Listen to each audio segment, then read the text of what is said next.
Forgive our daughter. I tried my best. Those were the last words my husband whispered before he closed his eyes. Not I love you, not take care of yourself. Just an apology about the child we raised together. Standing beside Edward's casket at Allinger Chapel 3 months later, I still didn't understand what he meant. It would take another 3 months before I knew. And when I did, I wished I'd never found out. My name is Stephanie Walsh. I'm 58 years old, a retired English teacher from Denver, Colorado. And this is the story of how I discovered my daughter had been stealing from her dying father for 5 years while I was too blind to see it. I'm glad to have you here. Follow my story until the end and comment the city you're watching from. The chapel smelled like lilies and furniture polish.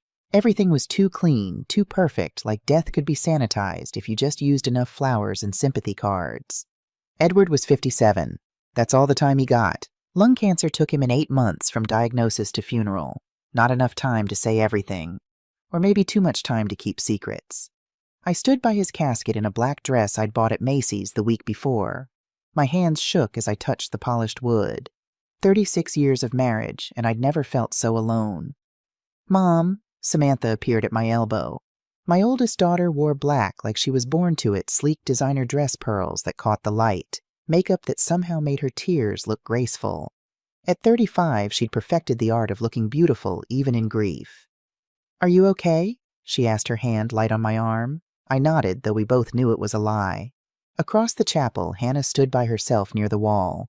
My youngest daughter, 30 years old, wore a simple black dress from Target.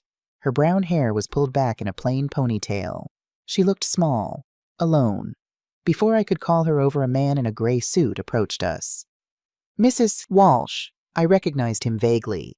Douglas Ramsey, one of Edward's colleagues from the engineering firm. I'm so sorry for your loss, he said, extending his hand.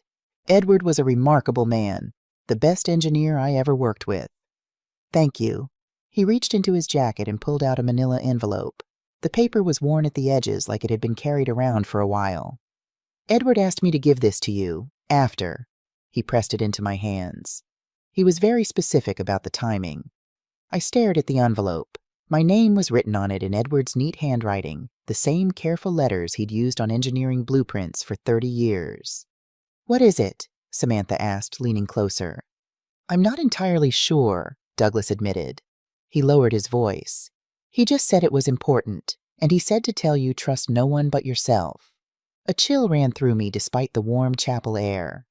What does that mean? I asked. I don't know, Mrs. Walsh. I'm sorry. He handed me a business card and disappeared into the crowd of mourners. My hands trembled as I opened the envelope.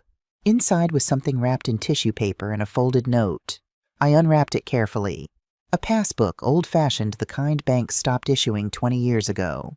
The cover was worn edges soft from age and handling. Heritage Community Bank, it said in faded gold letters. I opened it slowly. The first page showed Edward's name, an account number, and a date, March 15th, 1988. 37 years ago. We'd been married for 22 years then. Hannah was just a baby, Samantha was 5, and Edward had opened a savings account I knew nothing about. What is it? Samantha plucked it from my hands, squinting at the faded ink. I watched her face as she read. Something flickered in her eyes, recognition, concern. It was gone before I could identify it. Dad had a savings account, she laughed. Not cruel, not quite, but close. That's what he left you. She flipped through the pages quickly, then handed it back. Mom, this is ancient. Dad probably forgot he even had this. Her voice was gentle, almost pitying. Dad never had money. He clipped coupons his whole life. Whatever's in there is probably empty or has like $50. She patted my arm. Don't get your hopes up. I unfolded the note while she talked. Edward's handwriting more shaky than usual. He'd been so weak at the end. Stephanie, if you're reading this, I'm gone. I'm sorry I couldn't explain while I was alive. I was protecting you. Go to Heritage Community Bank downtown. Ask for Warren Shields. Don't go to anyone else. Don't tell anyone what you find. Trust no one but yourself. I love you. I always have. Edward. Mom. What does it say? I folded the note back up and slid everything into my jacket pocket. Something personal. Mom, not now. Please don't shut me out. Samantha's eyes filled with tears, perfect glistening tears. We need each other right now. She pulled me into a hug. Over her shoulder, I saw Hannah watching us. Our eyes met for just a moment before she turned away. 2 hours later, our house in Capitol Hill was full of people I barely recognized. Neighbors I'd waved to for years but never really talked to. Edward's coworkers with their uncomfortable sympathy. People bringing casseroles we'd never eat and condolences I didn't know what to do with. I stood in the kitchen staring at the coffee maker. Someone had made a fresh pot. I couldn't remember who. "Mom, you should eat something." Samantha appeared with a plate of finger sandwiches. She'd changed into expensive yoga pants and a cashmere sweater. Even in grief, my daughter looked like she'd stepped out of a magazine. "You haven't had anything all day," she continued, setting the plate on the counter. "I'm not hungry." "Okay." She started moving through the kitchen with practiced efficiency, picking up empty cups, wiping down the counter, throwing away paper plates. "I'm going to start cleaning up a bit. People will be leaving soon." I watched her work. She'd always been like this, organized, capable, taking charge. As a child, she'd rearrange her toys by color and size. As a teenager, she'd planned her outfits a week in advance. My golden child. That's what Edward used to call her, half joking. My little overachiever. She reached for the manila envelope I'd left on the counter. "What are you doing?" The words came out sharper than I intended. "Just tidying." She picked up the passbook, glanced at it again. Her nose wrinkled slightly. "Mom, seriously, this thing is worthless. It's just going to upset you every time you see it." Her hand moved toward the trash can under the sink. "Let me throw it away for you." "Samantha," my voice was firm now, firm enough that she paused the passbook hovering over the trash.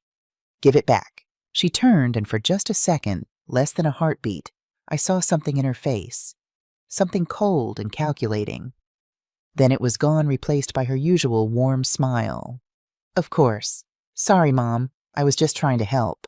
She set the passbook back on the counter, but I saw the way her fingers lingered on it, like she didn't want to let go. "I need some air," I said, and walked out to the back porch. The April evening was cool. Spring in Denver, you never knew if you'd need a jacket or sunscreen. I wrapped my arms around myself and stared at the garden Edward had planted last summer. The roses were just starting to bloom. He'd never see them fully open. Through the kitchen window, I could see Samantha. The room was empty now. Everyone had drifted into the living room, talking in those hushed funeral voices people use. Samantha looked around. Left, right, making sure no one was watching. Then she picked up the passbook again. This time she didn't hesitate. She opened the trash can and dropped it in, pushed it down under some paper towels and napkins, buried it. My heart stopped. She walked out the back door past me without noticing I was standing in the shadows of the porch. A man was waiting for her in the driveway, tall, good-looking in that too smooth way. I'd seen him at the funeral. He'd stood in the back, never came up to pay respects. Derek, Samantha's boyfriend for the past 6 years. Or was it husband now? I couldn't remember if they'd ever actually married. Samantha glanced back at the house, then leaned close to him. "Did you get it?" His voice was low, but sound carried in the quiet evening. She nodded. "It's done. It's in the garbage." "Good." He touched her arm, possessive. "Your old lady doesn't suspect anything?" "She doesn't suspect anything. She never does." They walked toward the street together, and I stood there on my own porch, frozen. Inside, through the kitchen window, I saw Hannah. She'd come in from the living room and was standing by the trash can, staring down into it. Slowly, she looked up. Our eyes met through the glass. Her face was terrified. Then she turned and walked away. I couldn't sleep. That's what nobody tells you about grief. It's not the crying that kills you, it's the silence. The emptiness that presses down on your chest like a weight you can't lift. No sound of Edward moving around in the bathroom. No soft breathing beside me in bed. Just the hollow space where a person used to be. At 4:30 in the morning, I gave up trying. I sat on the edge of the bed in the dark, my mind circling back to the same thing it had been circling since yesterday. The passbook. Samantha's hand hovering over the trash can. "Let me throw it away for you." And then later, through the kitchen window, watching her drop it in. Watching her walk out to that man in the driveway. "It's done. It's in the garbage." Why would she throw it away? Edward had left it for me specifically, with instructions. "Trust no one but yourself." I stood up, pulled on my robe, and walked downstairs. The kitchen was dark except for the small light over the stove. The house still smelled like the casseroles people had brought yesterday, like sympathy and obligation. I stood there for a moment staring at the trash can under the sink. 58 years old. That's what I was. 58 years old, and I was about to dig through garbage at dawn looking for answers my husband couldn't give me while he was alive. I opened the cabinet and pulled out the trash bag. It wasn't full, we'd just changed it yesterday morning before people arrived. I set it on the floor, untied it, and started pulling things out.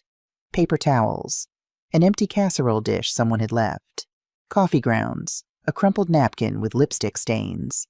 And then I felt it. The worn cover, soft edges. I pulled the passbook out carefully like it might disintegrate in my hands. There were coffee grounds smudged on one corner and a wet spot from something I didn't want to identify. I wiped it off with a paper towel and carried it to the kitchen table. My hands were shaking. I sat down under the dim stove light and opened it to the first page. Edward Walsh, account number 4782-0156-9933.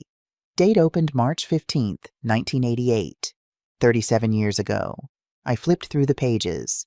Entry after entry. Small deposits mostly. $50 here, $100 there, sometimes $200. The dates were regular every month, sometimes twice a month.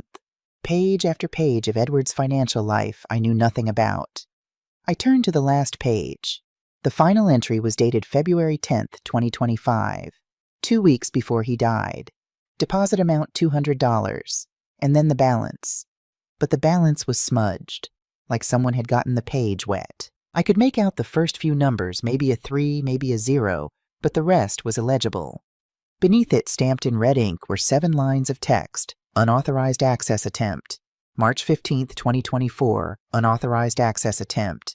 June 22nd, 2024, unauthorized access attempt.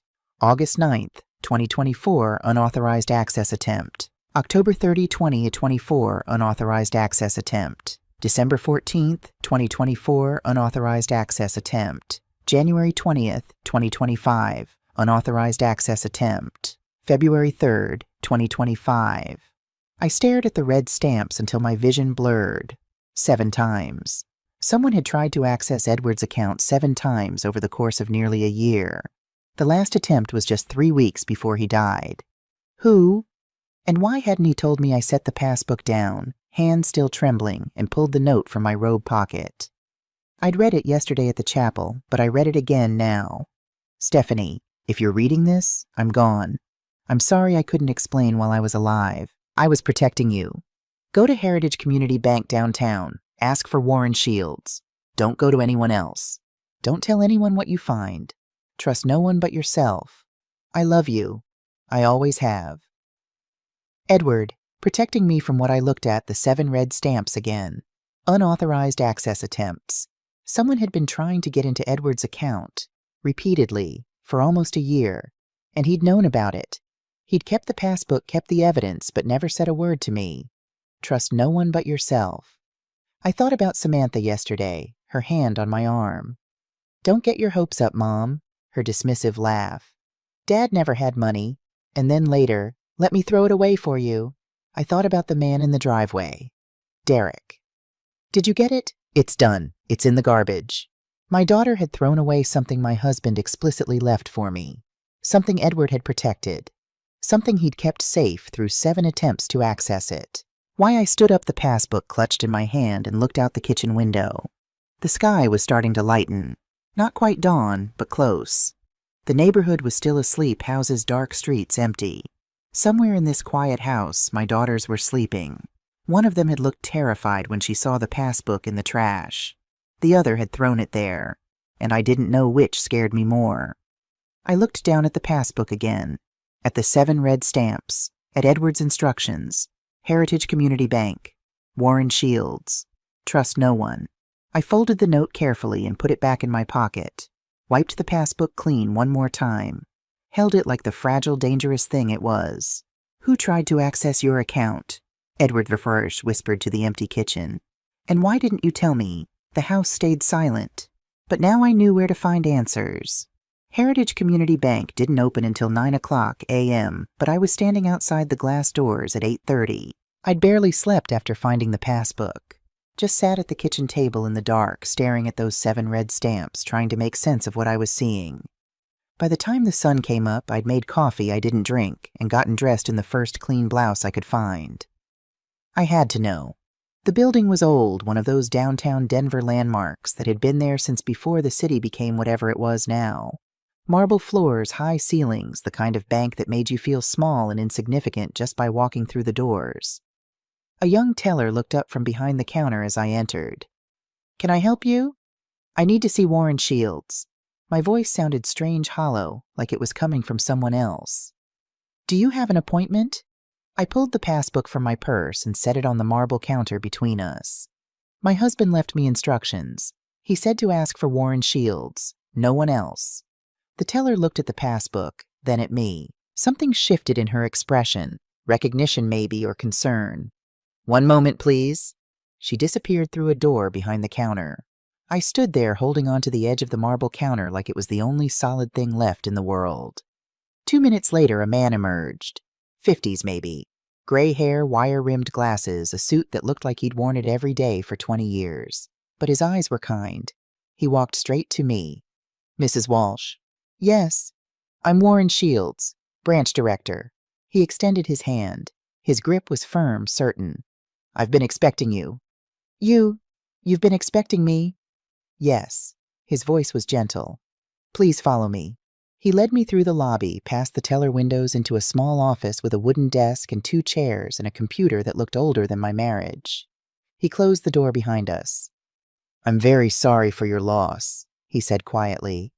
"Edward was—" He paused, choosing his words carefully. "He was a remarkable client, a remarkable man." "You knew him?" "For many years." He gestured to the chair across from his desk. "Please sit." I sat. Set the passbook on the desk between us. Warren picked it up carefully like it was something fragile. He opened it to the first page, then turned to his computer and began typing. I watched numbers and letters scroll across the screen. Account numbers, dates, things I didn't understand. Then he stopped, leaned forward, stared at the screen for a long moment. When he turned to me, his face was grave. "Mrs. Walsh," he said slowly, "do you know what's in this account?" "No." The balance was smudged. I couldn't read it. He turned the monitor toward me. "Account number 4, 782-0156-9933. Account holder, Edward Walsh Joint. Holder, Stephanie Walsh, added. February 15th, 2022. Current balance, $3,476,812.83. I stared at the number until it stopped making sense. Until the digits blurred into something abstract. Unreal. $3,476,812. That can't be right. My voice sounded far away. "I assure you it's correct." Warren's voice was gentle but firm. "Your husband opened this account in 1988. He made regular deposits for 37 years.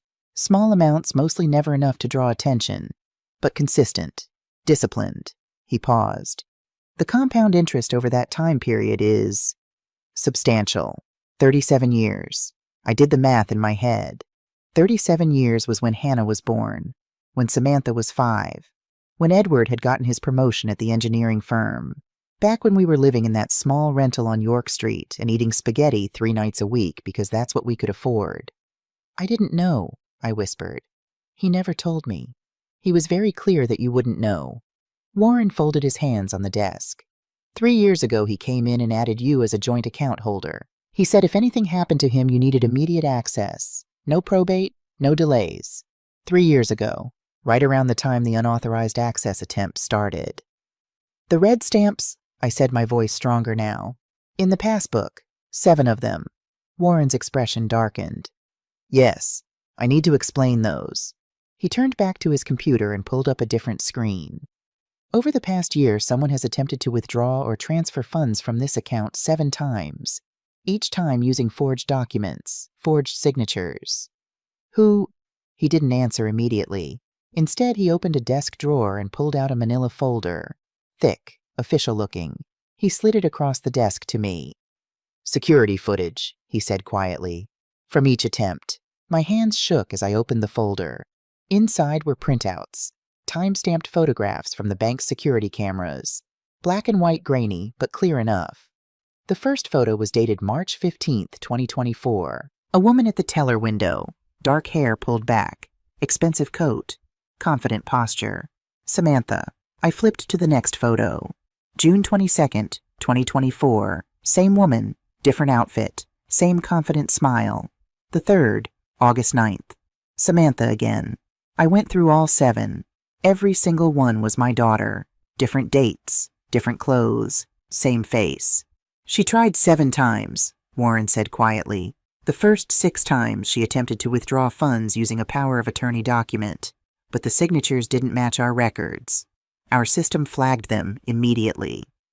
And the 7th time, she tried to change the account beneficiary, remove you, add herself. He paused. That attempt was made on February 3rd, 3 weeks before your husband passed. I set the photos down. My hands were shaking again. Why didn't you call the police? Warren's expression became pained. Your husband wouldn't let us. Every time an attempt was made, the system automatically called Edward for verification. Every time he declined to press charges, he said he would handle it himself. Warren looked at me with something like pity in his eyes. He also said specifically that you were not to be informed, not until after he was gone. The room tilted. Edward knew. He'd known for a year that our daughter was trying to steal from him, and he never told me. Why? The word came out as a whisper. I don't know, Mrs. Walsh, but I can tell you this. Warren pulled out another folder from his drawer, even thicker than the first. 3 years ago, when he added you to the account, Edward told me something. He opened the folder showing me more documents, bank statements, printed emails, handwritten notes. He said, Warren, if something happens to me, my wife is going to need answers, and she's going to need protection. Warren looked at me. He asked me to keep these records, all of them, the photos, the forged documents, everything. He pushed the folder toward me. He was building a case, Mrs. Walsh. I stared at the documents. Against his own daughter. Yes, the words hung in the air between us. Against his own daughter, my daughter, our daughter. $3 million, 37 years of secret savings, 7 attempts to steal it, all while Edward was dying, and I knew nothing. Mrs. Walsh, Warren's voice pulled me back. There's something else. I looked up. Your husband also left something in our vault, a safe deposit box. He stood up and pulled a small key from his desk drawer. He instructed me to give you access the moment you came in. He held out the key. It was small, cold, heavy with whatever it unlocked. Would you like to open it? I took the key. Behind me, through the office door, I could hear the bank coming to life. Tellers arriving, customers starting their day, normal people doing normal things, while I held the key to my husband's secrets. Yes, I said. I would. The vault room was small, no windows, just fluorescent lights and walls of safe deposit boxes, each with its own brass number and 2 keyholes. Warren led me to box 447. I'll give you privacy, he said. Take all the time you need. Just press the button by the door when you're ready. He left and I was alone with Edward's secrets. I inserted the key with shaking hands. The lock turned smoothly. He must have come here regularly. The box slid out easily. Inside was a metal container, gray and unmarked. I carried it to the small table in the center of the room and sat down. What did you leave me? Edward, I opened it. 5 journals, black composition notebooks, the kind kids use for school. Each one had a date range written on the front in Edward's careful handwriting. March 2020 to December 2020, January 2021 to December 2021, January 2022 to December 2022, January 2023 to December 2023, January 2024 to February 2025, 5 years. I picked up the first one with trembling hands. The first entry was dated March 14th, 2020. Today I discovered Samantha has been forging my signature. I found a withdrawal slip in the recycling bin. My name, my account number, but not my signature. I cannot tell Stephanie yet. She would never believe her golden child is a thief. Stephanie loves Samantha more than anything in this world. She would choose our daughter and I would lose them both. So I'm writing everything down. Every lie, every stolen dollar, every manipulation. And I pray that someday I'll have enough evidence that even Stephanie can't deny it. My vision blurred. I turned the page. March 20th, 2020. Samantha came by today asking to borrow $5,000 for business expenses. Her consulting firm is struggling, she said. She needs to make payroll. I wrote the check. Stephanie was so proud. See, our daughter is a successful businesswoman. But I checked. There is no consulting firm, no business registration, no employees. Where is the money going? I don't know yet. But I'm going to find out. I flipped through the pages faster now. Entry after entry. Dates, amounts, lies. April 2020. Samantha borrowed $3,000 for car repairs. Her car runs fine. May 2020. $8,000 for legal fees from her divorce. But her divorce was finalized 2 years ago. June 2020. $12,000 for medical bills. She's on our insurance. There are no bills. On, page after page. And beneath each entry, Edward had written what Samantha told Stephanie, what lies she fed me, how I believed every single one. I picked up the second journal. 2021. January 15th, 2021. Samantha told Stephanie today that I said I'm tired of her nagging. I never said that. I would never say that. But when I came home, Stephanie was distant, cold. I tried to talk to her. She said she needed space. Space from what? From me? I don't understand what's happening to my marriage. But I'm starting to. The entries continued.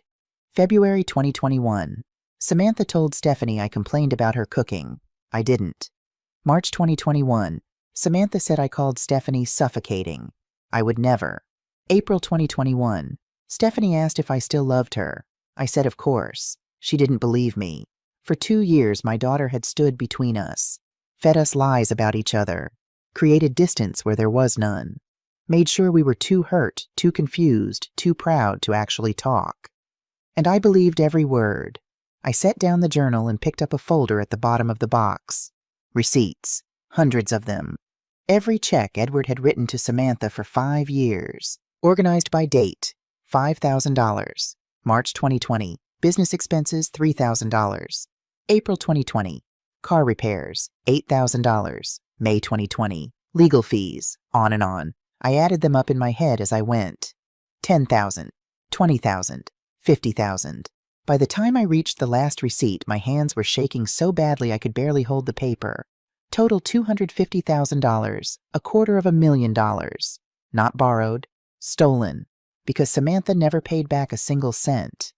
At the bottom of the receipts was another document. First Mountain Credit Union, loan payoff receipt, loan balance, $80,000. Borrower Hannah Walsh, paid by Edward Walsh. Date August 18th, 2024. Beneath it in Edward's handwriting, Hannah never told me about the loan.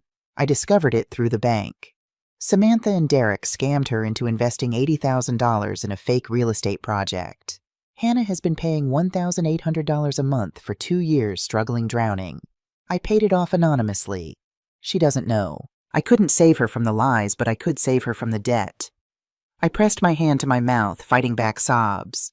Hannah, sweet quiet Hannah, drowning in debt while I ignored her, while I defended Samantha, while I called her jealous at that dinner 3 years ago. And Edward had been watching, protecting her, saving her, all while dying, all while I was too blind to see. I picked up the last item in the box, an envelope, sealed, my name on the front. I opened it with shaking hands. My dearest Stephanie, if you're reading this in the vault, you've found the truth. I'm sorry. Sorry for keeping this secret from you. Sorry for being distant these last 2 years. Sorry for letting you think I didn't love you anymore. But I had to.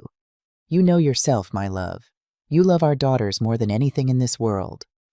If I had told you 5 years ago that Samantha was stealing, you wouldn't have believed me. You would have defended her. You would have thought I was wrong, and our family would have been destroyed. So I built a case so strong that even you couldn't deny it. In these journals, 5 years of evidence, every lie, every stolen dollar, every manipulation. Samantha is not working alone. Derek Sullivan is the real danger. I've researched him. He has a criminal record elder fraud in Florida and Arizona. Twice. He uses young women to access their families. When they get caught, the women go to prison. He disappears. Now he has Samantha, and he's using our daughter to get to this money. You have to stop them. Not for me, not for the money, but for the other people they will hurt. Protect Hannah. She's innocent. Don't let Samantha escape without consequences. I love you, Stephanie. Even when I seemed cold, I was trying to protect you. Forever yours, Edward P.S. The money is yours. Use it wisely. Help people who need it. Turn this pain into something good. I sat in that cold vault room for an hour reading every page, every receipt, every email. 5 years. Edward knew for 5 years. And he was silent because he knew me. He knew I would choose Samantha. He knew I wouldn't believe. He knew my blind love for my daughter would destroy our family. So he suffered alone, built the case, documented everything, pushed me away so I wouldn't ask the wrong questions. And now he was gone, leaving me with a truth I never wanted. My daughter was a thief. My husband died with a secret that killed him from the inside. And I, the wife and mother, had been too blind to see any of it. A knock on the door made me jump. "Mrs. Walsh, are you all right?" Warren's voice, gentle, concerned. I wiped my eyes and stood up. "I need to see my youngest daughter," I said. "Hannah." "Of course." And then I looked down at the journals, the emails, the evidence of 5 years of betrayal. Then I need to call the police. Washington Park was nearly empty when I arrived. Late morning on a Thursday. Most people were at work. Hannah sat on a bench near the lake arms, wrapped around herself like she was trying to hold something in. I sat beside her. Neither of us spoke for a moment.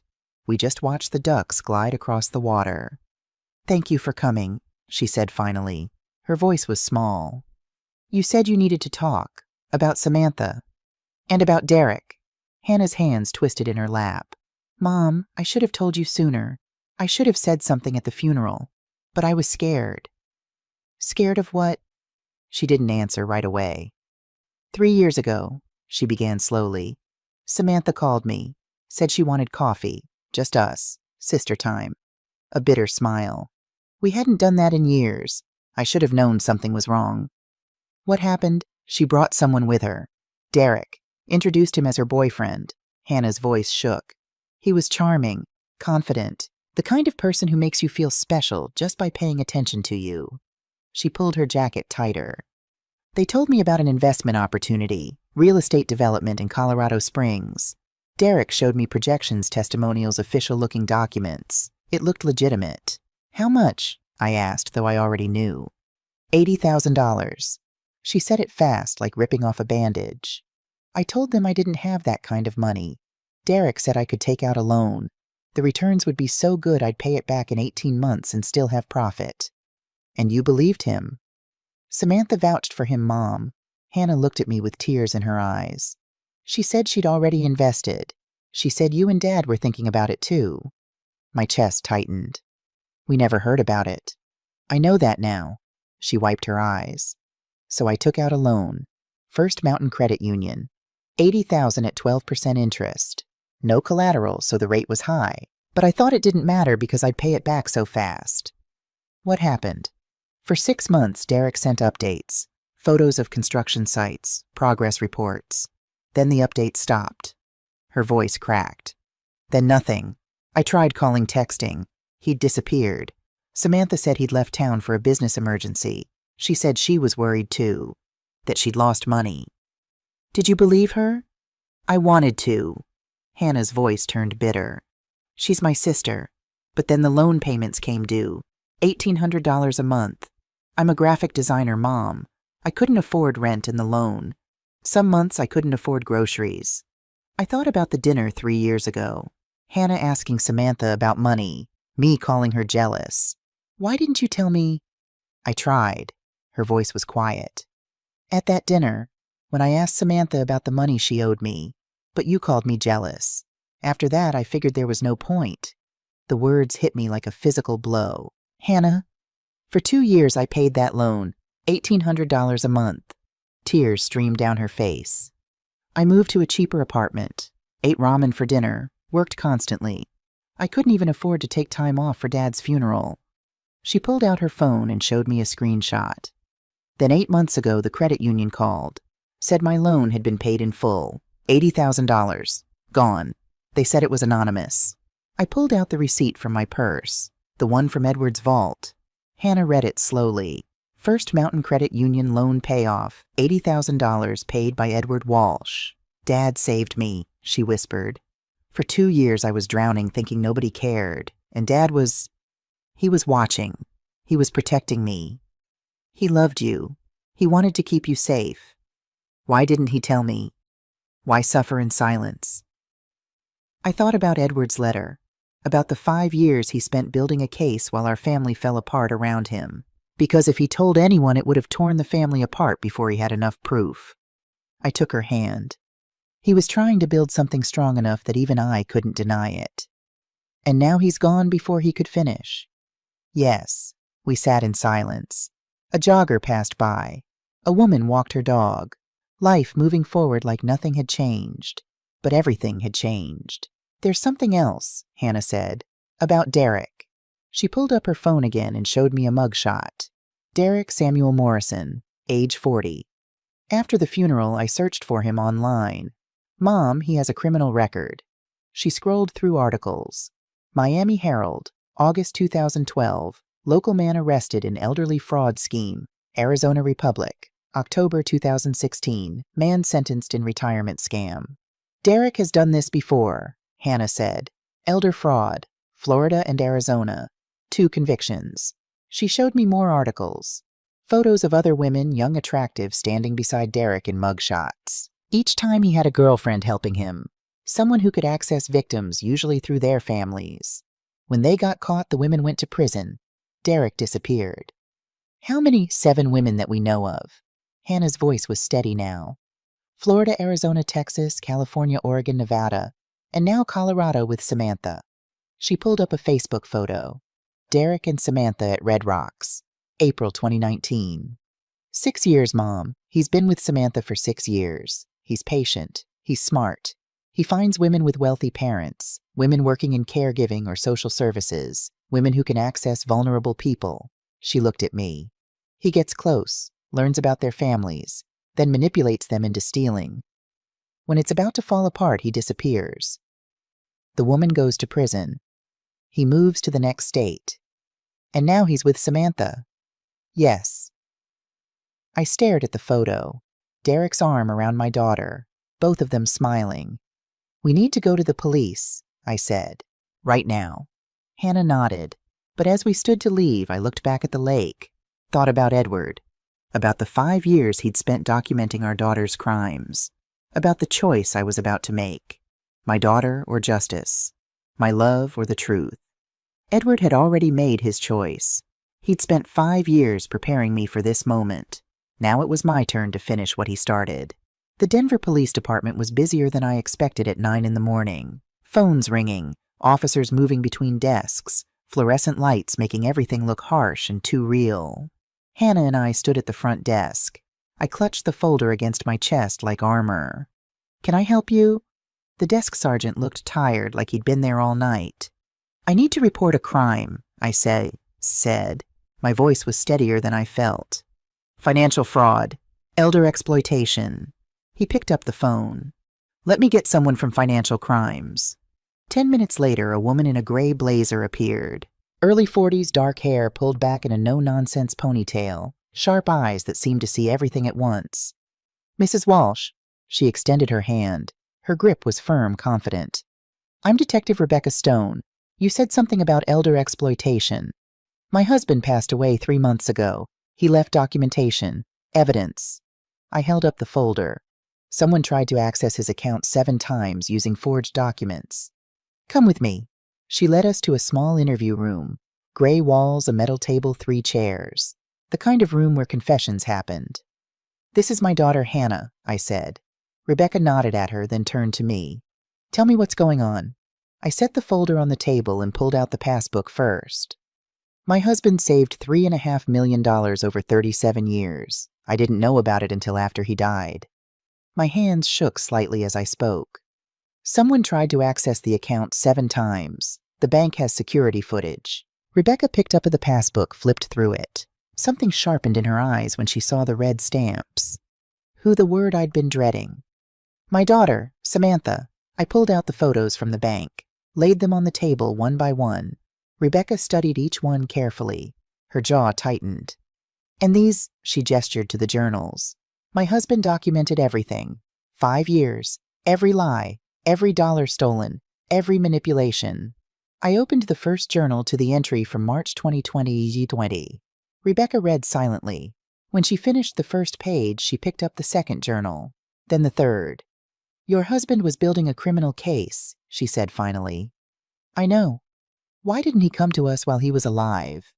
The question I'd asked myself 100 times since yesterday. He wanted ironclad evidence, and he was protecting me. I looked down at my hands. He knew I wouldn't believe it. He was right. I didn't. Rebecca set the journals down. What else do you have? I pulled out the receipts. $250,000 in loans that were never repaid. Then the loan payoff receipt. Hannah's $80,000 debt that Edward had paid anonymously. My husband paid off Hannah's loan, I explained. A loan that Samantha and her boyfriend created through a fake investment scam. Boyfriend? Rebecca's attention sharpened. Tell me about him. Hannah pulled out her phone and showed Rebecca the mugshot. Derek Sullivan, real name Derek Samuel Morrison. Hannah's voice was stronger now, steadier. 2 prior convictions for elder fraud. Florida in 2012, Arizona in 2016. Rebecca took the phone, studied the photo. Then she turned to her computer and started typing. Derek Morrison, she said after a moment. FBI has him on a watch list for interstate fraud. She looked back at us. How long has he been with your daughter? 6 years, I said. 6 years. Rebecca made a note. He's patient. She pulled up a file on her computer. Morrison's MO is consistent. He targets young women with wealthy or elderly family members, usually women working in caregiving or social services. Gets close, learns about their families, manipulates them into stealing. When the heat gets too close, he disappears. The women go to prison. She turned the screen toward us, showing mugshots of 3 other women. Melissa Craig, Jennifer Morrison, no relation, she took his last name. Sarah Bennett, all romantically involved with Derek Morrison, all arrested for conspiracy to commit fraud, all serving time while Derek walked away free. My stomach churned. And now he's with Samantha. Yes. Rebecca's voice was grim. Mrs. Walsh, I need to ask you something. Do you believe your daughter was involved in your husband's death? The question hit me like cold water. What number Edward died of cancer? Natural causes. Are you certain? The death certificate. I stopped. Thought about the email Hannah had shown me. The one sent the day Edward died. The old man's gone. Now we just need to deal with the passbook, and the old lady won't know anything. When I see a suspicious death followed immediately by an email about covering up crimes, Rebecca said carefully, I have to ask. She made another note. I'll request the medical examiner's file, just to be thorough. I couldn't breathe, couldn't think. Samantha couldn't have. She wouldn't have. Let me tell you what I see here, Rebecca said, her voice cutting through my panic. Elder financial abuse, identity theft, forgery, conspiracy to commit fraud. That's 7 felony counts minimum against Samantha Walsh. She looked at the documents again. If Derek Morrison is involved, we're looking at interstate fraud, possibly RICO charges. There are 3 more victims, Hannah said quietly. Rebecca turned to her. Samantha worked as a care coordinator for a senior services nonprofit from 2020 to 2023. She had access to elderly clients. Hannah pulled out a piece of paper. 3 people filed complaints about missing money. The nonprofit fired her, but no one pressed charges. Names. Hannah handed her the list. Evelyn Tucker, age 78, $15,000 in a fake real estate investment. Raymond Fisher, age 83, $22,000 in a veterans charity scam. Irene Fletcher, age 80. She was my dad's neighbor. $18,000 for fake home repairs. Rebecca stared at the list. When she looked up, her expression was hard. Your daughter didn't just target family. She targeted vulnerable elderly people for 3 years. She stood up abruptly. This isn't family drama, Mrs. Walsh. Your daughter and Derek Morrison are serial predators. Multiple victims, multiple schemes. This is organized crime. The room felt too small, too hot. What happens now? I managed to ask. I open a formal investigation. I'll contact the FBI about Morrison. I'll reach out to these victims for statements. She looked at me. And I'll need yours. Everything. Timeline interactions, what Samantha said and did. I'll do it. You understand what this means? Rebecca's voice was gentle now. If we arrest Samantha, you'll have to testify in court. Stand up and tell a jury your daughter is a criminal." My throat tightened. Was I ready to watch my daughter get handcuffed, to see her in court, to testify against her? No. But Edward had been ready. He'd prepared for years. He'd carried this burden alone. Now it was my turn to finish what he started. "Yes," I said. "I'm ready." Rebecca extended her hand. "Then let's get justice for your husband." 2 days later, I stood across the street from Samantha's house in Cherry Hills Village and watched 2 police cruisers pull up to the curb. I didn't have to be there. Rebecca had told me that. But I needed to see it. Needed to know it was real. The house was massive. 3 stories, brick facade, perfectly manicured lawn. I'd helped Samantha with the down payment 4 years ago. $50,000 I thought was going toward her future. Now I knew where the money really came from. Rebecca got out of the first car. 2 uniformed officers followed. They walked up the curved driveway to the front door. Rebecca knocked. 30 seconds. The door opened. Samantha stood there in yoga pants and an expensive cashmere sweater. Her hair was perfect. Her makeup was perfect. She looked like she was about to go to brunch, not get arrested. She saw Rebecca's badge. Her face changed. "Can I help you?" "Samantha Walsh." "Yes, I'm Detective Rebecca Stone, Denver Police. I have a warrant for your arrest." Rebecca pulled out the document. "Charges include elder financial abuse, identity theft, forgery, and conspiracy to commit fraud." Samantha's mouth opened, closed, opened again. "There must be some mistake." "No mistake. Please turn around and put your hands behind your back." Wait. Samantha's voice rose. "I need to call my lawyer. You can't just— You can call your lawyer from the station. Turn around." That's when Samantha saw me, standing across the street, watching. Her face went white. "Mom?" I didn't move. "Mom, what's happening? What did you tell them?" Rebecca pulled out handcuffs. "Ma'am, I'm not going to ask again." No. Samantha stepped back. "Mom, tell them this is a mistake. Tell them." 2 neighbors had come out of their houses now, standing on their porches, watching.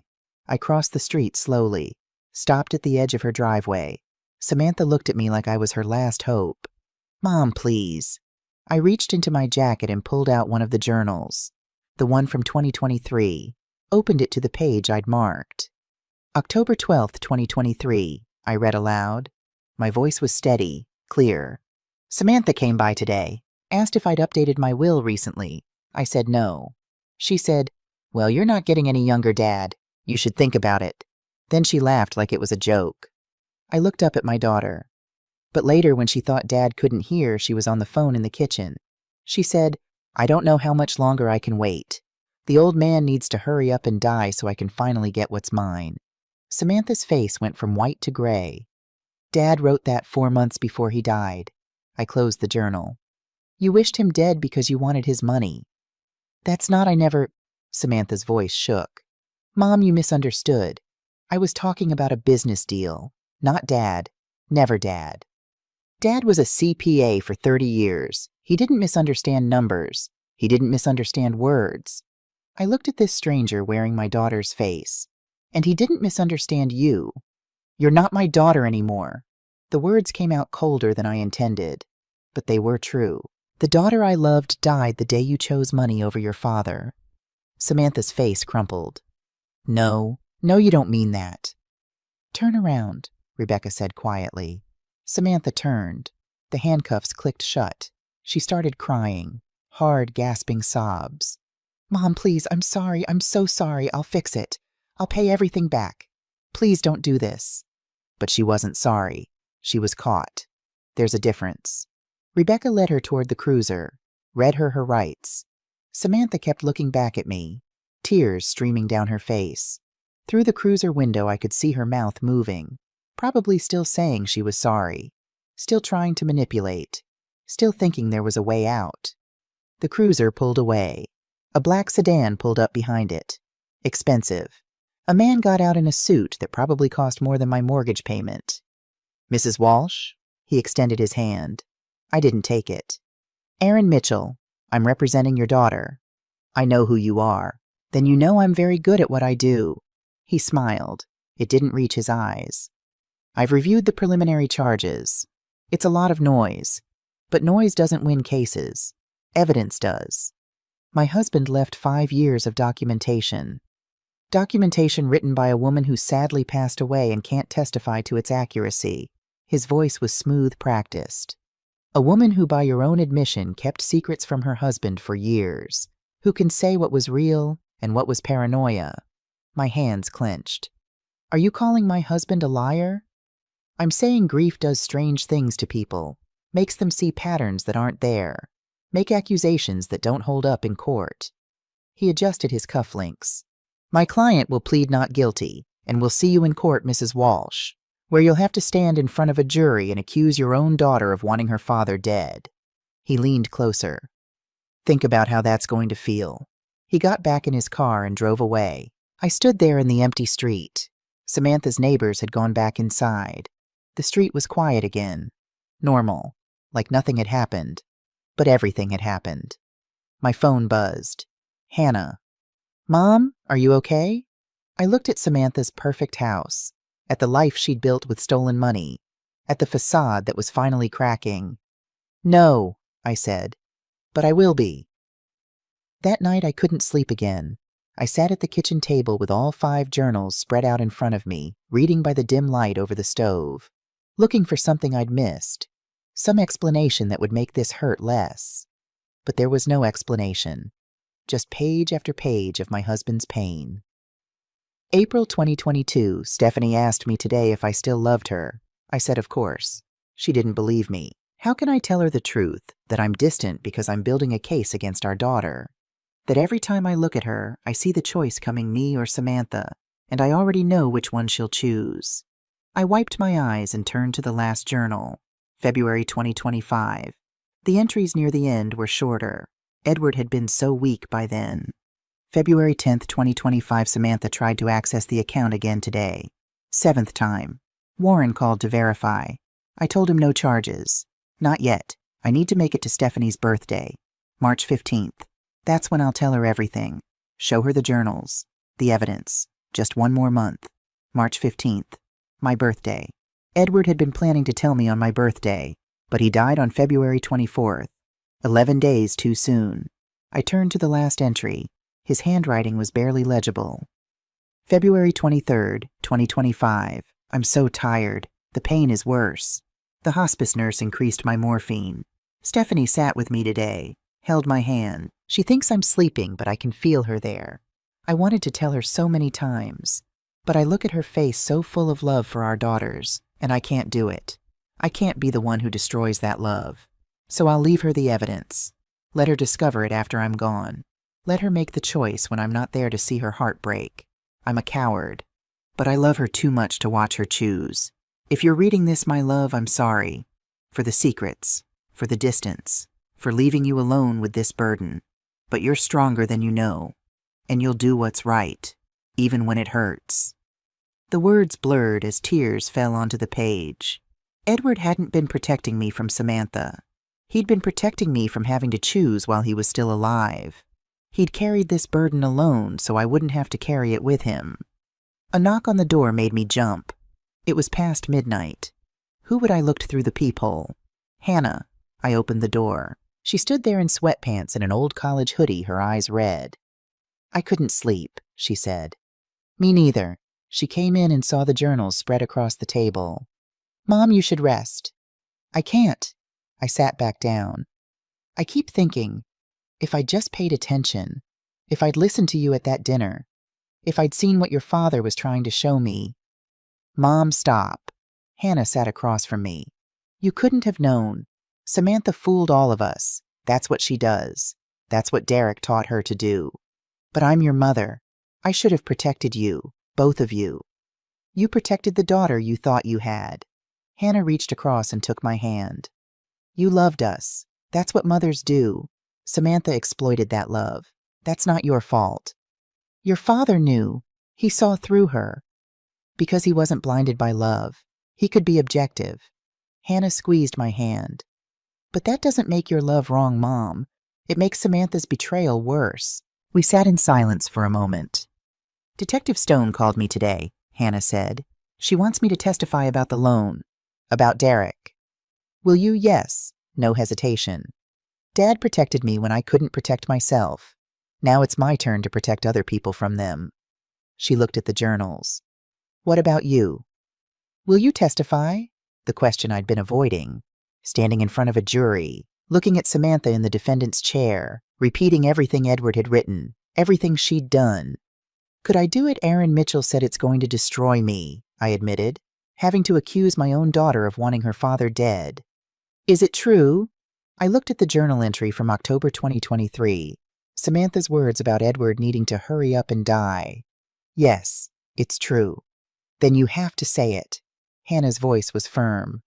Not just for Dad, for Evelyn Tucker, for Raymond Fisher, for Irene Fletcher, for every other person Samantha and Derek will hurt if we don't stop them. She was right. This wasn't about my pain anymore. It was about preventing future victims. I'll testify, I said. Hannah nodded. Then she stood up and started gathering the journals. What are you doing? Helping you put these away. You need to sleep. She looked at me. Tomorrow we're going to visit those 3 victims. Detective Stone arranged it. They want to meet us. Why? Because you're not alone in this, Mom. You have me. You have them. We're all survivors of Samantha's lies. She hugged me tight. And together we're going to make sure she never hurts anyone else again. Evelyn Tucker's apartment was small but immaculately kept. Doilies on every surface. Photos of grandchildren covering the walls. The smell of chamomile tea. She was tiny, maybe 5 feet tall, with white hair and kind eyes that had seen too much. Thank you for coming, she said, pouring tea for Hannah and me. Her hands shook slightly. I wasn't sure you'd want to meet me. Why wouldn't we? I asked. Because I'm the woman your daughter stole from. She set down the teapot carefully. I thought you might hate me for pressing charges. Mrs. Tucker, Evelyn, please. Evelyn, you didn't press charges. Detective Stone did, after we brought her the evidence. But I gave a statement. She sat across from us, wrapping her hands around her teacup. I told them everything Samantha did to me. What did she do? Evelyn's eyes filled with tears. She came to my home, drank tea in my kitchen. She gestured to where we were sitting now. She looked at photos of my late husband, asked about my grandchildren. She was so sweet, so interested. She wiped her eyes.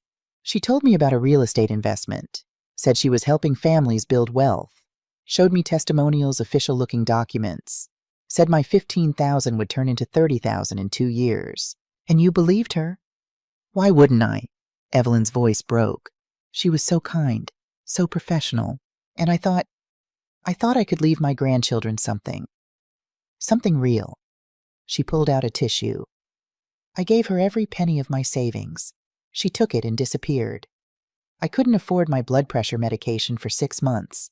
Had to choose between groceries and the electric bill. I'm so sorry. When Detective Stone called me last week, told me they'd found evidence, told me Edward Walsh had been tracking everything, she looked at me. Your husband was a hero, Mrs. Walsh. He died trying to protect people he never even met. Her words hit me like a wave. Edward hadn't just been building a case against Samantha. He'd been protecting future victims, people like Evelyn. Raymond Fisher lived in a retirement community in Aurora. His apartment was decorated with military medals and photos from Vietnam. At 83, he still stood straight and proud. Thank you for seeing us, I said. Thank you for coming. His voice was gruff but warm. Wasn't sure if Edward's family would want anything to do with this mess. We want to help. He gestured for us to sit. I'm a veteran, served 2 tours in Vietnam, came home, taught high school history for 40 years, saved what I could for retirement. He pulled out a brochure, faded now but still readable. Your daughter showed me this. Veterans Charity Foundation. Said they were raising money for homeless vets, for PTSD treatment, for families. His jaw tightened. I gave her $22,000, everything I'd saved to leave my son. Mr. Fisher, Raymond. Raymond, I'm so sorry. Wasn't your fault. He looked at the brochure. Your daughter looked me in the eye and lied. Used my service. My brothers who didn't make it home. Used them to steal from me. He set the brochure down. Detective Stone said your husband found evidence of all Samantha's victims. Even me. Even though we'd never met. Yes, he was a good man.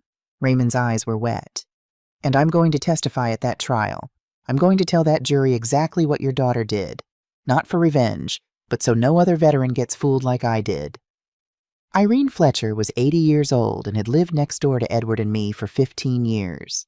I'd had coffee with her 100 times. We'd talked about gardens and grandchildren. She'd been at our 4th of July barbecues. I hadn't known Samantha stole from her. Stephanie, she opened her door with a sad smile. I've been hoping you'd come. Her living room was familiar.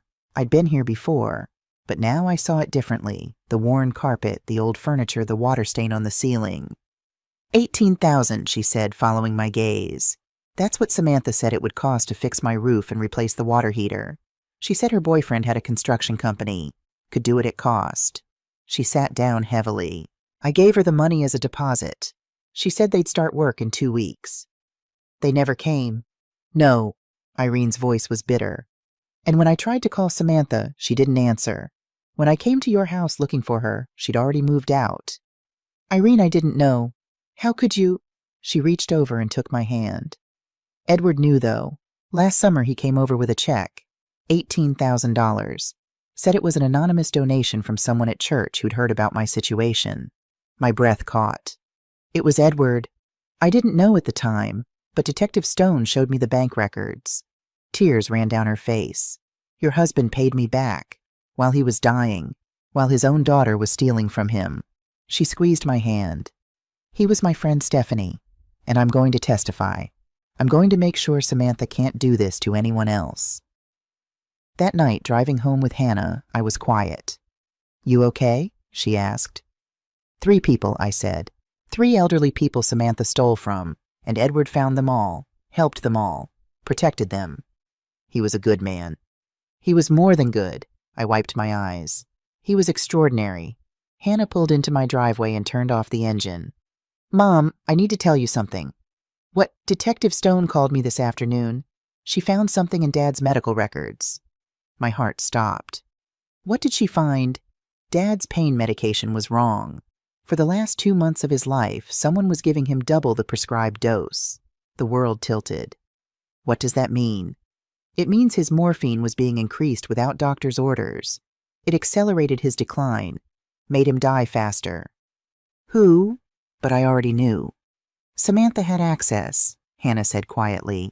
She was helping you care for him. She knew the medication schedule. No. Mom. No, she wouldn't. She couldn't. Detective Stone is investigating it as potential murder. The word hung in the air between us. Murder. My daughter might have murdered her father. The courtroom smelled like floor polish and desperation. I'd been in courtrooms before jury duty once a traffic ticket when I was younger, but never like this. Never sitting in the gallery watching my daughter at the defense table, her hands folded, her face carefully blank. 6 weeks had passed since the arrest. 6 weeks of sleepless nights and phone calls with Rebecca Stone. 6 weeks of preparing myself for this moment. Hannah sat beside me, her hand finding mine and squeezing tight. The room was more crowded than I expected. Media in the back rows, this case had made headlines. Denver woman accused of stealing millions from dying father. Samantha's former neighbors, people I didn't recognize. And in the 3rd row on the left, 3 elderly people sat together. Evelyn Tucker, Raymond Fisher, Irene Fletcher, the people my daughter had stolen from. Irene caught my eye. She nodded once, her face sad but resolute. I nodded back. All rise. Everyone stood as Judge Patricia Morrison entered. A woman in her 60s with steel gray hair and sharp eyes that missed nothing. We sat when she did. The state of Colorado versus Samantha Elizabeth Walsh, the bailiff announced. Case number 2025-CR-001847. I looked at Samantha. She wore a navy suit, conservative, expensive. Her hair was pulled back in a neat bun. She looked smaller than I remembered. Younger, like the daughter I used to know before Derek, before the stealing, before everything. Aaron Mitchell sat beside her in a suit that probably cost $5,000. Calm, confident. On the other side of the room, Andrea Connolly stood at the prosecution table. Early 40s, dark suit, a stack of folders in front of her that I knew contained 5 years of Edward's documentation. Miss Connolly, Judge Morrison said. Opening statement. Andrea stood and walked to the center of the room. She looked at the jury, 12 people who would decide my daughter's fate. Thank you, Your Honor. Her voice was clear, strong. Ladies and gentlemen of the jury, this case is about trust, about family, and about what happens when someone violates both in the most calculated way possible. She gestured to a screen on the wall. A photo appeared. Edward, smiling, alive. My chest tightened. This is Edward Walsh. For 37 years, he saved money. Small amounts, $50 here, $100 there. He was an engineer, a man who understood numbers, understood planning. By 2025, he had saved $3,476,812. The jury leaned forward. Edward never told anyone about this account. Not his wife, not his daughters. He kept it secret because he was afraid. Afraid of the defendant, his own daughter. Andrea pointed to Samantha. For 5 years, the defendant attempted to steal that money. 7 times. 7 separate attempts using forged documents, forged signatures, lies. She clicked through images. The security footage from the bank. Samantha at the teller window. Different dates, different clothes, same face. The defendant didn't act on impulse. This was calculated. Patient. Cruel. While her father was dying of cancer, the defendant was trying to steal his life savings. Andrea's voice hardened. And when the attempts at the bank failed, the defendant turned to other victims. 3 more photos appeared. Evelyn, Raymond, Irene. Evelyn Tucker, age 78. The defendant convinced her to invest $15,000 in a fake real estate fund. Raymond Fisher, age 83. The defendant ran a fake veterans charity and stole $22,000 intended for homeless veterans. Irene Fletcher, age 80. The defendant took $18,000 as a deposit for home repairs that never happened. Andrea paused, letting the words sink in. 3 elderly victims, $55,000 stolen, and that doesn't include the $250,000 the defendant borrowed from her father and never repaid, or the $80,000 she and her accomplice stole from her own sister. Hannah's hand tightened in mine. The charges are 7 counts of attempted fraud, 3 counts of elder financial abuse, identity theft, forgery, conspiracy to commit fraud. Andrea turned back to the jury. The evidence will show that Samantha Walsh is not a victim. She is a predator, and you will have the opportunity to hold her accountable. She sat down. Judge Morrison looked at Aaron Mitchell. Mr. Mitchell, your opening statement. Aaron stood slowly, buttoned his jacket, walked to the center of the room with practiced ease. He didn't look at the jury right away. He looked at Samantha. Let them see his client, young, vulnerable, alone. Ladies and gentlemen, my name is Aaron Mitchell, and I represent Samantha Walsh, and I'm here to tell you about the real predator in this case. He paused for effect. Derek Samuel Morrison. He clicked a button. Derek's mugshot filled the screen. Derek Morrison, age 40. 2 prior convictions for elder fraud in Florida and Arizona. A professional con man who targets women, manipulates them, uses them to access money, and then disappears when things go wrong. Aaron's voice was smooth, sympathetic. Derek Morrison met Samantha Walsh 6 years ago. He was charming, confident. He told her he loved her, and slowly, methodically, he turned her into a tool for his crimes. He gestured to Samantha. The prosecution wants you to believe Samantha is a mastermind, but the evidence will show she's a victim, a woman manipulated by a career criminal. Yes, she made mistakes. Yes, she trusted the wrong person. But making mistakes is not the same as being a criminal. He pointed to the empty chair beside Samantha, the metaphorical absence. Derek Morrison isn't here. He fled, abandoned Samantha the moment the police got involved, because that's what he does. He uses women and leaves them to face the consequences alone. Aaron turned to the jury. That's exactly what happened to 2 other women. Both went to prison while Derek walked free. He pulled up mugshots of Melissa Craig and Jennifer Morrison. The prosecution has documents. They have journals written by a woman who tragically passed away and cannot be cross-examined. They have security footage that shows Samantha at a bank, but not what Derek told her to do. Not the threats he made. Not the control he had over her. He paused. My client is not innocent of everything, but she is innocent of being a predator. She's a victim of one. And I'm asking you to see the difference. He sat down. Judge Morrison looked at the jury. You've heard the opening statements. The prosecution will now present its case. She looked at Andrea. Call your first witness. Andrea stood. Her eyes met mine across the room. The prosecution calls Stephanie Walsh to the stand. The room went silent.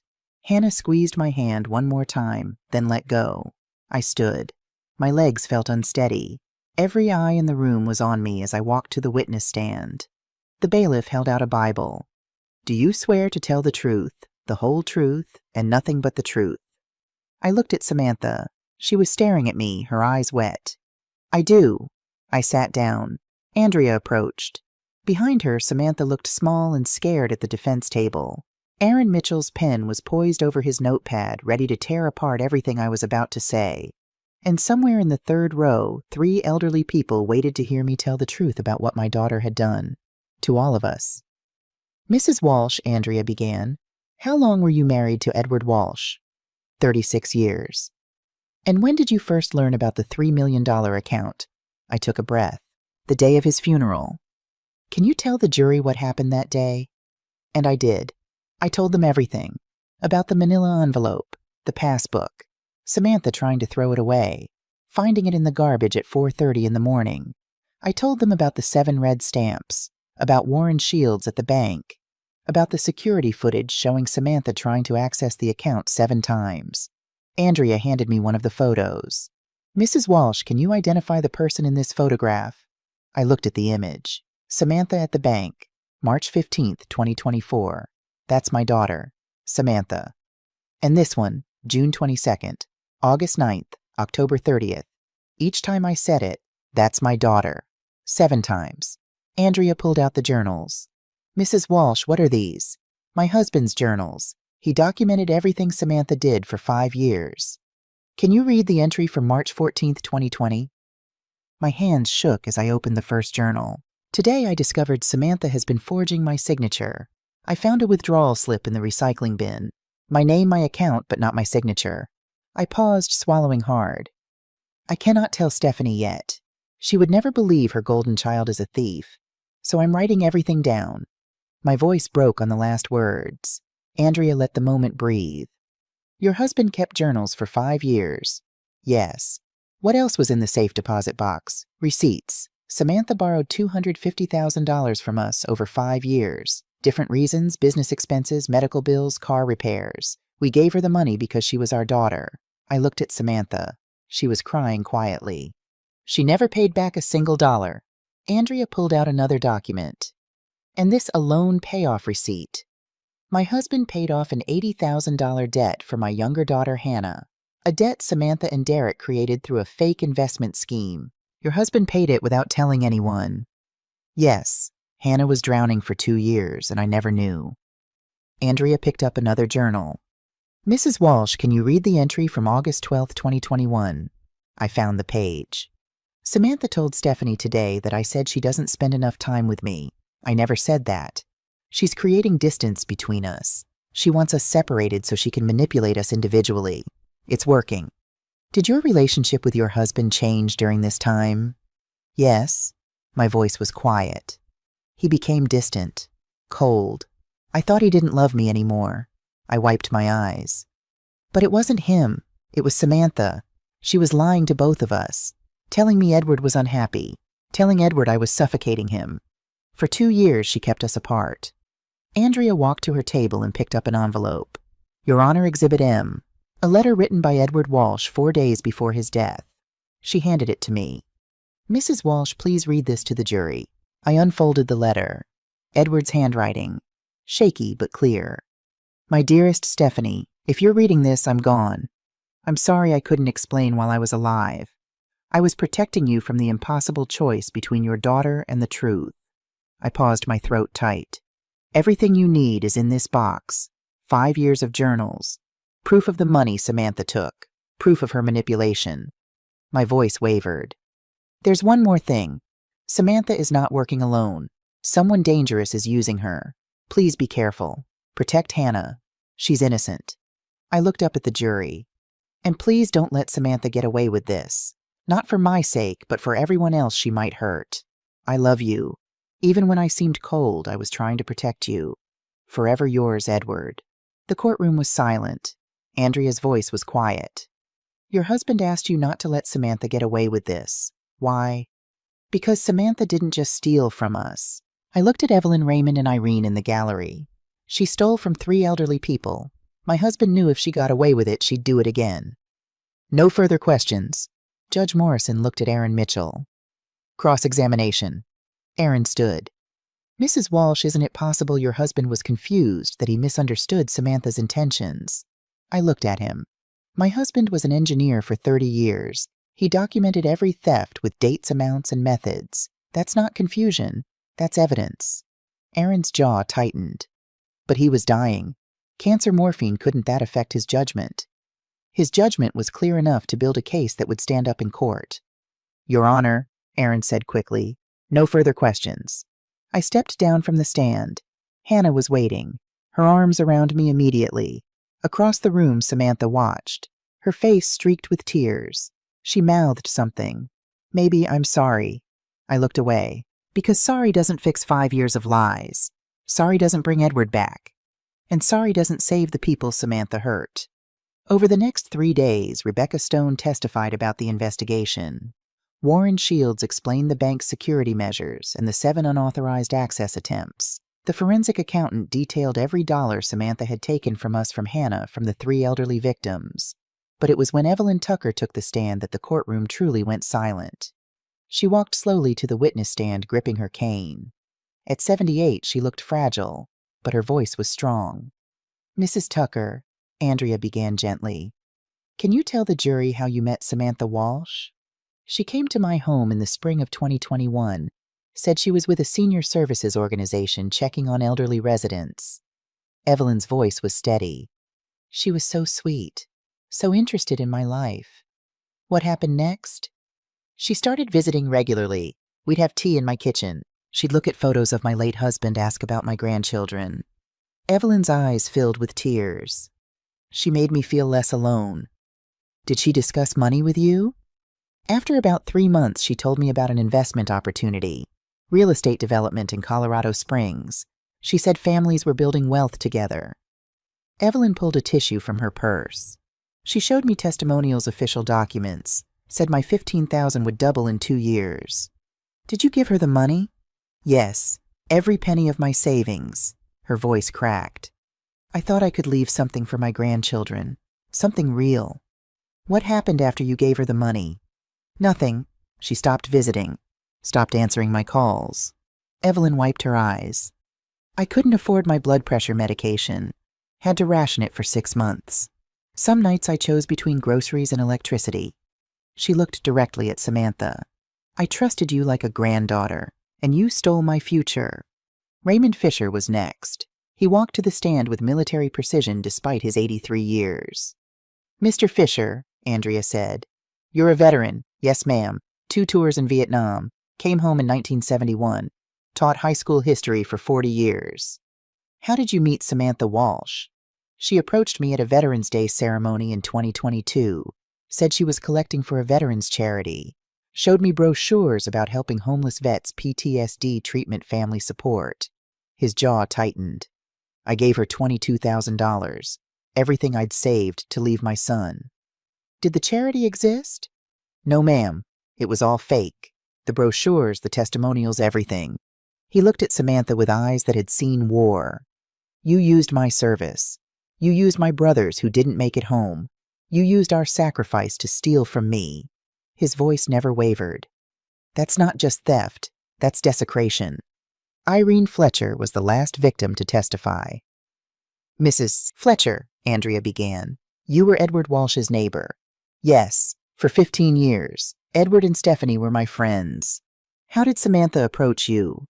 She came to my house in the fall of 2022, said her boyfriend had a construction company. She'd noticed my roof needed repair, my water heater was old. Irene's voice was bitter. She said they could do the work at cost, $18,000. What happened? I gave her the money as a deposit.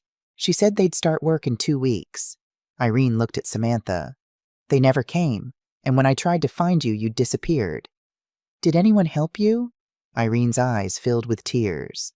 Edward did. Last summer, he came over with a check for $18,000. Said it was an anonymous donation from someone at church. She looked at me in the gallery. Your husband paid me back while he was dying, while his own daughter was stealing from him. On the fourth day, Hannah took the stand. Ms. Walsh, Andrea said, you're Samantha's younger sister. Yes. Can you describe your relationship with your sister? Hannah's voice was quiet but steady. Growing up, Samantha was the golden child. Perfect grades, perfect friends, perfect life. I was quieter, less noticed. When did that change? 3 years ago. Samantha invited me to coffee, said she wanted sister time. Hannah looked at Samantha. She brought Derek with her. What happened at that coffee meeting? They pitched me an investment opportunity, real estate in Colorado Springs. Derek showed me projections testimonials. It looked legitimate. How much did they want me? $80,000. I didn't have it. Derek said I could take out a loan, the returns would pay it back in 18 months. Andrea pulled out a document. Is this the loan you took out? Hannah looked at it. Yes. First Mountain Credit Union. $80,000 at 12% interest. What happened to the investment? It didn't exist. Derek disappeared. Samantha said she was worried too that she'd also lost money. Hannah's voice hardened. But she hadn't lost anything. It was all a scam. How did you pay back the loan? $1,800 a month for 2 years. I moved to a cheaper apartment, ate ramen for dinner, worked constantly. Tears ran down her face. Some months I couldn't afford groceries. Who paid off the loan? My father. $80,000, anonymously. Hannah looked at me. I didn't know until after he died. He saved me without saying a word. Andrea let that sink in. Ms. Walsh, do you believe your sister acted alone? No, Derek Morrison manipulated her, but... Hannah looked directly at Samantha. She made choices. She knew I was drowning. She knew Dad was dying. And she chose money over family, every single time. Aaron Mitchell's defense was simple. Samantha was Derek's victim. He called a psychologist who testified about manipulation and coercive control. How con artists target vulnerable women. How victims of manipulation often don't realize what they're doing is wrong. He showed emails between Derek and Samantha conversations where Derek was clearly directing her actions. We need to access the account before the old man dies. Use your mother's trust. She'll believe anything you say. If this doesn't work, we'll try again. Be patient. The implication was clear. Derek was the mastermind. Samantha was just following orders. But then Andrea cross-examined. Dr. Reynolds, she said to the psychologist, you testified that victims of manipulation often don't realize what they're doing is wrong. Yes. Then can you explain this email? She pulled up a message from Samantha to Derek dated October 2023. I can't keep doing this. Dad is dying. Mom is falling apart. I feel sick every time I lie to them. Andrea looked at the jury. Does that sound like someone who doesn't realize what she's doing is wrong? The psychologist hesitated. It sounds like someone experiencing guilt. Exactly. Guilt. Because she knew it was wrong. Andrea pulled up another email. And yet 2 days later, Samantha tried to access the account again. Not because Derek forced her, but because she chose to. She turned to the jury. Ladies and gentlemen, manipulation is real, but so is choice. And Samantha Walsh chose over and over again to steal from her dying father. On the 8th day, Samantha took the stand. Aaron had coached her well. She wore a simple dress, minimal makeup, hair down. She looked young, vulnerable. Samantha, Aaron began gently, tell the jury about your relationship with Derek Morrison. I loved him. Her voice was small. I thought he loved me too. When did you meet? 6 years ago, April 2019. He was charming, successful. Everything I thought I wanted. When did he start asking you to access your father's account? About a year into our relationship. He said we needed investment capital, that Dad's account was just sitting there not growing. She wiped her eyes. He made it sound like I was helping, like we'd pay it back with interest. Did you try to refuse? Yes, at first.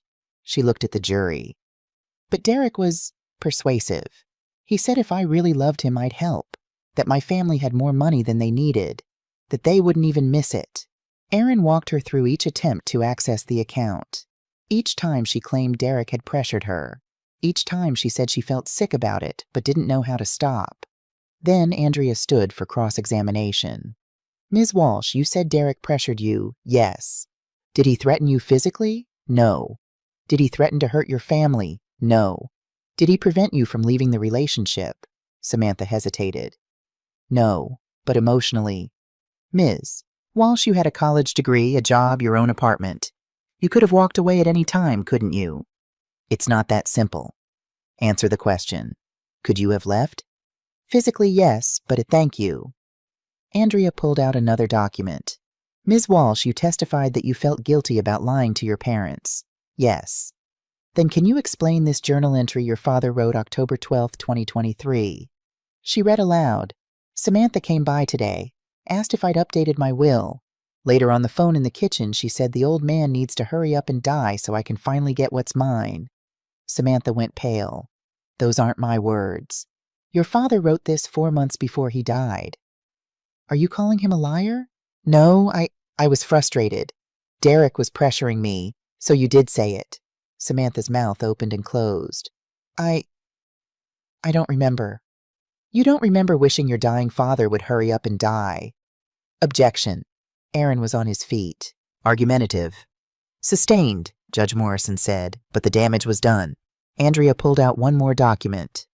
Ms. Walsh, are you aware that your father's morphine dosage was increased without doctor's orders in the 2 months before his death? The courtroom went silent. What? Someone was giving him double the prescribed dose. Medical examiner's records show it accelerated his decline. Andrea's voice was cold. You were helping care for him.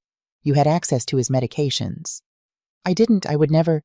Did you increase your father's morphine? No. Did Derek ask you to? No, I swear. Then who did? Samantha was crying now. Hard, gasping sobs. I don't know. Andrea let her cry for a moment. No further questions. The jury deliberated for 6 hours. Hannah and I sat in the hallway, not talking, just waiting. Rebecca Stone brought us coffee we didn't drink. At 4:47 p.m., the bailiff called us back in. The jury has reached a verdict. My heart pounded as we filed back into the courtroom. Samantha sat at the defense table, her face blank. Aaron's hand was on her shoulder. The jury filed in. 12 faces, carefully neutral. None of them looked at Samantha. That's when I knew. All rise. Judge Morrison entered. We stood, sat when she did. Has the jury reached a verdict? The foreperson stood a woman in her 50s with gray hair. We have your honor. On the charge of elder financial abuse, count 1, how do you find guilty? Samantha's shoulders jerked. Count 2, guilty. Count 3, guilty. The foreperson read through all 10 counts.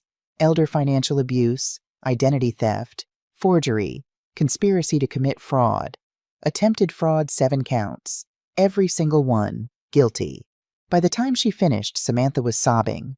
Her hands covered her face. Her whole body shook. I felt nothing. No satisfaction. No relief. Just emptiness. Thank you, Judge Morrison said to the jury. You are dismissed. She turned to Samantha. Ms. Walsh, please stand. Samantha stood slowly. Aaron stood beside her. Sentencing will be held in 2 weeks. Until then, you will remain in custody. She looked at the bailiff. Remand the defendant. 2 officers stepped forward. Samantha turned to look at me one last time. Mom, she whispered. Mom, I'm sorry. Please. But I couldn't look at her anymore. I turned away as they let her out. 2 weeks later, we were back in the courtroom for sentencing. Samantha wore an orange jumpsuit now. No makeup. Her hair pulled back in a simple ponytail. She looked like a stranger. Judge Morrison reviewed the case. Ms. Walsh, I've heard testimony from multiple victims. I've read your father's journals. I've reviewed the evidence carefully. She paused. What you did was calculated and cruel. You targeted vulnerable people, including your own dying father. You showed no remorse until you were caught. She looked at Samantha with cold eyes. This court sees no reason for leniency. She read the sentence. On counts 1 through 3, elder financial abuse, 2 years each to run consecutively. On counts 4 through 10, fraud and identity theft, 1 year each concurrent. She paused. Total sentence 6 years in federal prison. Samantha collapsed into her chair. Additionally, you will pay restitution in the amount of $3,476,000 to the estate of Edward Walsh and $55,000 to the 3 elderly victims. The gavel came down. This court is adjourned. Outside the courthouse, Evelyn, Raymond, and Irene were waiting. One by one, they hugged me. "Thank you," Evelyn said. "Thank you for having the courage to stand up." "Your husband was a hero," Raymond added. "And so are you." Irene squeezed my hand. "Edward would be proud of you." I couldn't speak, just nodded. Hannah and I walked to the car in silence. "Are you okay?" she finally asked. "No," I said. "But I will be." That night I went to Fairmount Cemetery. Edward's grave was on a small hill overlooking the city. The headstone was simple: Edward Walsh, 1968 to 2025, beloved husband and father. I knelt down and placed white lilies at the base, his favorite. "It's done," I whispered. "Samantha was convicted. 6 years. She'll pay restitution." I traced my fingers over his name. Derek is still out there somewhere. FBI is looking for him. Rebecca says they'll find him eventually. I wiped my eyes. "I'm going to start a foundation. With your money. The Claudia Coleman Foundation for Elder Protection. Wait, no. The Edward Walsh Foundation." I smiled through my tears. "We'll help people like Evelyn, Raymond, and Irene. We'll stop predators like Derek and Samantha before they can hurt anyone else." I placed my hand flat against the cold granite. "You were right to document everything. Right to build the case. Right to protect me from having to choose while you were alive." My voice broke. "I'm sorry I didn't see it sooner. I'm sorry I called Hannah jealous. I'm sorry I was so blind." I closed my eyes. "But I'm not blind anymore. And your truth, our truth, is going to save lives. I promise you that." The sun was setting, painting the sky orange and pink. "Rest now, my love. Justice has been served." The Edward Walsh Foundation for Elder Protection opened its doors on March 15, 2026, 1 year after I'd found the Passbook. The office was small but bright. Photos of Edward on the walls. Hannah worked there full-time, now running support groups and financial literacy workshops. In our first year, we'd helped 150 elderly victims of financial abuse, recovered over $1 million. 8 states had adopted our model, and Derek Morrison had been caught. FBI found him in Mexico, Cabo San Lucas, living in a beachfront condo. He'd scammed 2 more families before they caught him. He was sentenced to 18 years in federal prison. Rebecca called me the day of his sentencing. "It's over," she said. "Really over. Thank you for everything. Thank your husband. He did the hard part." That afternoon, Hannah and I took her baby to the park, little Edward, named after his grandfather, 6 months old with Edward's eyes. "Do you ever visit Samantha?" Hannah asked. I'd been waiting for that question. "Once, 3 months ago." "How was it?" "She's in therapy, taking classes. She says she's changed." "Do you believe her?" "I don't know. Maybe someday." I watched the baby sleep. "But I'm not ready yet." "That's fair." We sat in comfortable silence. "Mom," Hannah said after a while, "I'm proud of you. Dad would be too." "I'm proud of us. We finished what he started." I looked up at the blue sky. "Thank you, Edward, for loving me enough to protect me, for being brave enough to tell the truth, for trusting me to finish what you began. We did it, my love. We saved them, and in saving them, we saved ourselves."